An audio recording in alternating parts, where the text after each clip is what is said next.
Приятели, добре дошли в поредния епизод на подкаста СловоРед, подкаста, в който си говорим за книги. Причината някой да напише книга, причината някой да прочете книга. Може би се чуете защо съм с вратовръзка. Причината е много проста. Няма как, когато за пръв път на гост ми е хърватин, да не почита едно от най-големите хърватски изобретения в света, а именно вратовръзката. So, our guest today is Желко Гласнович. He is a politician, a freedom fighter.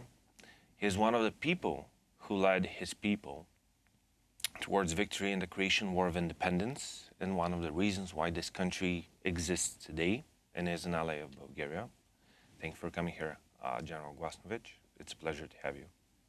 Well, thank you, and all my greetings to all your viewers and the Bulgarian National Alliance, Bulgarski Nacionalni Savez, who brought us here, and I'm overjoyed at their patience with us and their generosity. I have to state that General Glasnovich is a man with a vast historical and military experience. He has been as part of the Croatian Army, as part of the French Foreign Legion, and as part of the Canadian Army. And he has several publications on military matters, which are very interesting if this is what you're into. And the first point of topic that I would very much like to discuss with you, General, is the Croatian War of Independence. Now, you yourself were born in Croatia, but you moved to Canada as a child. Then you went into the army. Why did you choose this career path? Well, basically, after the communists took over in 1945, all the family property was confiscated. And my grandfather, he was secretary to the president of the government in Deha. They killed all of those, but most of those people were killed. They had short trials. Similar thing happened here in Bulgaria. Similar thing. And he was supposed to be executed, but he served 10 years in a communist prison, one of the worst prisons, Kapedom Zenica in Bosnia. And when he got out, he could not work because he had a five-year ban on could not work because of his biography.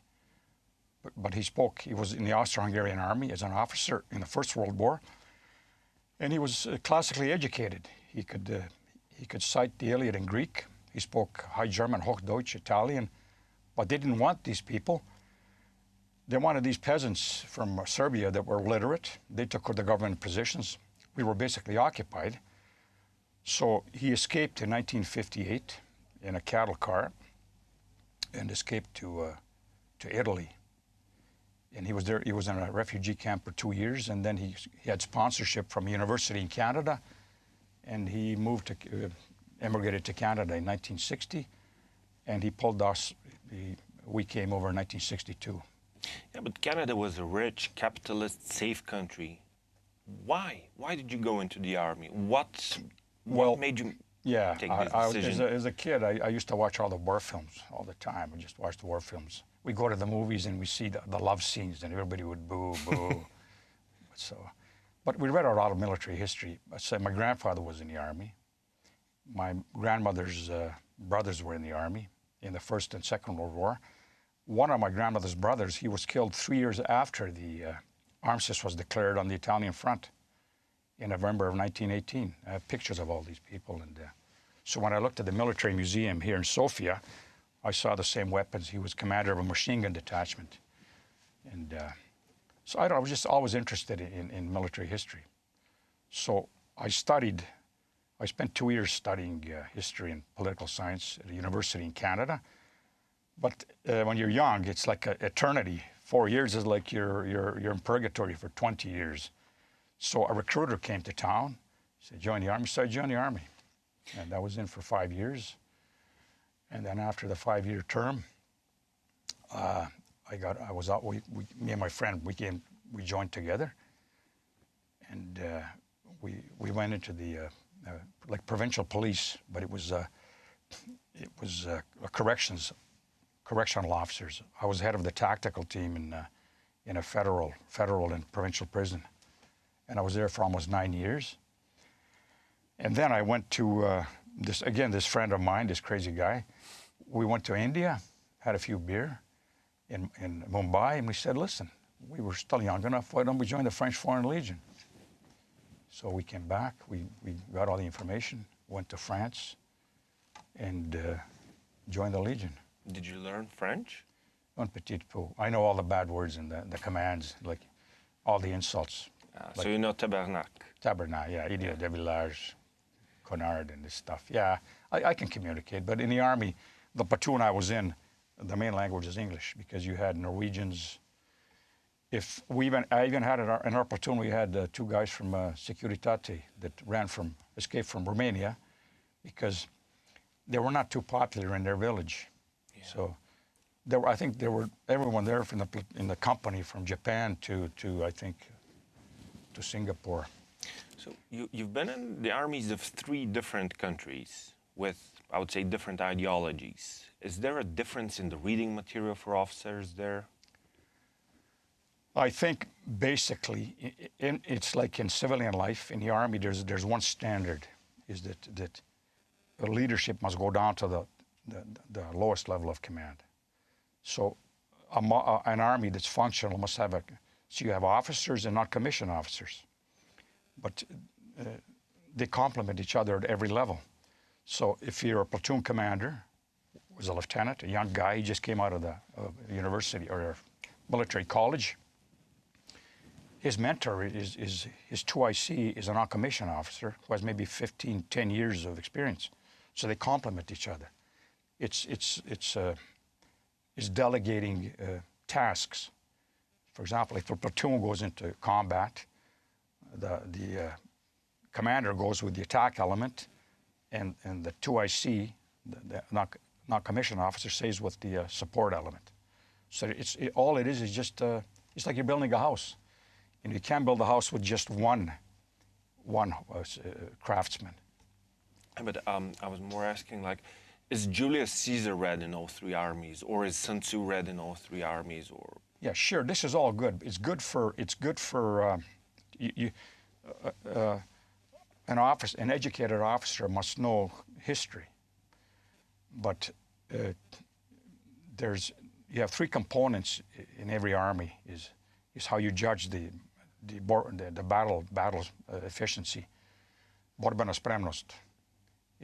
One is tactical knowledge.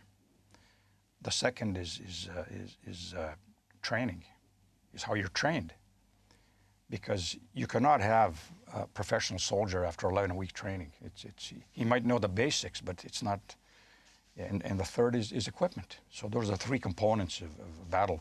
Battle readiness is as I said, is equipment, training, but above all, leadership is the main element of leadership. What about morale? How do you instill morale into young boys? How do you make them fight for something? Well, you must lead. They always say lead by example, because you have 2 types of leadership. You have do as I do, which means you're attacking a bunker, but your commander is in the rear with the gear. Or do as I say, or do as I do is the more. Well, you have a biblical analogy, which is basically it's a template for leadership, and it's very short. In a night attack on I think it was a Phoenician or attack, an Israeli Gideon, he was the Israeli commander, and he said to his men, watch me and do as I do. So this is the basic motto in every army. Watch me and do as I do, not as I say. I can preach to you all day. It's like if you're in a boxing ring, and the guys, you have a brave corner man. You know, he's giving you instructions, but he's not in the ring. So let's talk about something you did. So you fought in the first Gulf War. You were in Iraq and Kuwait, and then you heard news about something happening in your homeland. Well, yeah, when we came back from the Gulf, we were there for 7 months, and when we came back, we had 2 weeks leave, and I was sitting in a cafe in the Loire Valley, and I saw a tank, T-84, burning in Slovenia, and I knew what was going to happen. So basically, I came back. I had another passport, came back in summer of 1991. I joined a unit called the Vojna, the Zrinski Battalion. The Zrinskis were like the Croatian heroes in one of the Zrinski, he fought the Turks. There was a siege at Sighet, 1566, where the whole company was wiped out. So when I came there were already legionnaires in this unit. Some of them I knew from the Gulf War. And that's how it started. I came back in June of 1991. But do you think the war could have been prevented somehow? No. The war of 1991? No, not at all. No? Tyrannies don't improve. Tyrannies are destroyed by force. You cannot negotiate, especially you cannot negotiate with you know, the mental framework of the Serbs. You cannot. It's the Greater Serbia project. You cannot negotiate with them. It's been proven throughout history, and Bulgaria had problems with them, as we know. In 1885, they should never have stopped you when you came to Belgrade. They should have kept going. Unfortunately, and then we have again. You had they stab you in the back in the Second Balkan War. Yeah. Well, there's no ifs in history. No. But that happened. But let's talk about this. So you come to Croatia, which is a country that used to be a part of Yugoslavia, and it has no army. How did you create the army? Well, yeah, this is 85% of the, or over 80% of the officer cadres, or the active component in the Yugoslav army were Serbian, or mostly Serbian, and there were a few percent Macedonian, a few Albanian, but the JNA was basically a Serbian armada. So in the beginning, we had to take, we took supply depots and vojarna, barracks, and the one barracks we took, we came to, it was in Gospić, the Lika region, and we crashed the gate. We captured 6 or 7 APCs, and we captured this one supply depot, and it armed the whole Lika region. There were thousands of weapons, but that was only one of the depots that was taken by force. All over Croatia, these barracks were taken. But how did you organize those people, unarmed people, to attack army barracks with armed soldiers? What was the reason they would risk their lives to do such a thing? Well, you know who the enemy was. What was the choice? The choice was that in Zagreb, the capital of Croatia, almost 50% of the MUP Ministry of the Interior were Serbian. And Serbia had a very, very advanced plan before the war started, because they totally rearranged the divisional core areas, and they put their troops where they would carve out a Greater Serbia. This was already on the map. They did the same thing in Bosnia-Herzegovina. And what they did is they armed in South Krajina, or where the Serbs were, or the Serb minority was. They had 3 different. The first tactic was to panic the Serbian population, with Ustaše coming to get you. The second was relocating the JNA units between the Croatian and the Serbian enclaves. And the third was arming the Serbs, the rebel Serbs. The same thing happened in Bosnia-Herzegovina. The same template. What they did, they disarmed all the reserve units in Bosnia, were disarmed, and in May of 1990, and all the weapons, the heavy weapons, were moved there where the Serbians were and where the Muslims were a majority. So when I came to Bosnia, I came to the storehouse where there were before maybe 2,000 rifles, recoilless rifles, mortars. There was nothing. So they prepared for all of this well in advance, and we have the plan. SANU, the plan for Greater Serbia, was drawn up by the Serbian Academy of Arts and Sciences, and so it was. They don't change, because their vision of Greater Serbia it began much earlier. But did you feel despair at some point? Did you think, we cannot win this war, this is undoable?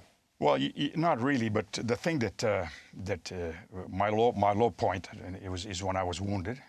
I got 2 rounds in the leg, in the lung. And less than 3 weeks after I was wounded, my brother was captured. So it was hard for my mother because I'm wounded and he's missing. We thought he was dead. So that was probably the low point. But when I came out of the hospital, I just continued. You know, you can't stop because the men depended on me because I formed this unit. They saw me as a leader, so I had to come back. And this was the brigade, the King Tomislav Brigade in Bosnia. So your men gave you strength, and you gave your men strength. It was there was nothing else. It wasn't religion or something else. Well, no, we had the same identity, the same morality, the same. You know, it was a Christian morality, but it's basically you have people when you can't go on anymore, they take over. So you can't fight 3-4 days in a row without sleep. But I had good command cadres, and in my unit in Bosnia, there wasn't one fellow in the brigade headquarters. I had 3,000 men, there were only two rotations that wasn't wounded or that wasn't killed. So my 2IC was killed. He was a German guy. He was killed fighting the Muslims. My 2IC, Dražan Milic, he was wounded also. I can go on and on, but in our headquarters, you have 4 staff sections. A lot of people were killed and wounded. So that means they led by example, because I can't go where if I have an infantryman behind me, he's not going to go where I didn't go. But with Dražan Milic, he survived, but they were ambushed because they were heading in a trail. We're fighting the Muslims. And this terrain, if you're wounded, takes you 5 hours to get someone medevac. So the fighting was fought on terrain that there was no roads. To supply company or a platoon, you needed 3 times as many men because you had to carry everything on your back or on a pack horse or a mule. So all the water, food, ammunition. So he was checking this position, isolated position. They hit a landmine. And the driver, he was killed instantly. And I remember this, he said before they went on that mission, the driver said to him, he said, I had a bad nightmare. I had a nightmare. So he had a premonition that he was going to die. So this guy's killed. My 2IC, he's wounded. And so he doesn't know where he is. It's an anti-tank explosion. An anti-tank mine will knock the corner off a house. So he threw the Jeep off the track, and he crawled out of the Jeep, had a hand grenade. He didn't know where he was in the rifle. But he radioed, we had a unit in front of him, our unit. So they came to medevac him, and there were 4 people, 2 tank commanders and the 2 medics. And they turned around, and they hit another landmine. They all died. They were all killed. So that's war. It's war, but it's also history. Yeah. You tell those stories with such passion, General, but you do understand that this happened at a time when I was a baby, and a lot of people who are now adults weren't even born yet. So where can a man read something that is a truthful description of those events? Where can we read about this? Yeah, it's hard because, see, history is not dry. People die, they're wounded, they lose their sons, their daughters. We have, for example, a fellow called Davor Marian. He was a historian. He was in my unit. He wrote some stuff on the war, but that's not the whole picture. And unfortunately, we don't have anything yet in English is universal language, so we don't have anything yet to bring this picture closer, because some of these battles were fought against the Muslims were fought on terrain that's inaccessible terrain. So if this, for example, is a plateau, it's 3 kilometers long, the fighting went like this, back and forth, back and forth, back and forth. And the fighting was up close and personal, grenade range, or rifle ranges, up close. You could only use the bayonet. So in Bosnia, when the war ended, we found documents, Serbian documents, that how many dead they had. So just the Bosnian Serbs in the war in Bosnia had about 19,000 killed and 36,000 wounded, minus the missing. The naive Muslims, when I say naive, empty-headed, when they saw what was happening, the Muslim leadership saw what was happening in Croatia, 1/3 of the country occupied, and their president, Ali Izetbegovic, said, this is not our war, but it became their war.